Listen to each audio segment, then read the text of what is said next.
Qizlar bilasizlar, har doimgidek yangiliklarni ishlatib ko'rishni juda ham yaxshi ko'raman. Yangi atirlarda yangi iforimiz, murmur ifori. Rangidan ham ko'rib turgan bo'lsanglar kerak. Buni kofe iforli idishda hozir ochib ko'ramiz va buni ifori qanaqaligini sizlarga aytaman. Qizlarjonlar, murmurni o'zi klientlar juda ko'p. Chunki murmur ifori ham dizayn bo'yicha, ham ifori, ham stoykasti bo'yicha nomer 1 atirlarimizdan turadi. Chunki bular hammasi parfyum. Mana ochamiz, tadan.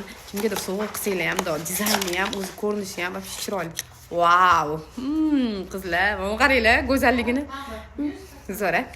Endi shuni hozir sepib ko'raman. Wow, hidi просто zo'r kofe bilasizlarmi? Kofe anaqalarga kirsanglar, zo'r kofelar hidi chiqib ketadi-ku. Shunaqa hidi вообще zo'r ekan. Wow, menga yoqdi. Bilasizlar, menga sladki hidlar uncha yoqmaydi. Qizlar shirinroq ekan deb qo'yaman bo'l. Lekin buni hidi bo'l, tushungandirsizlar? Вообще zo'r bomba ekan hidi qizlar. Tavsiya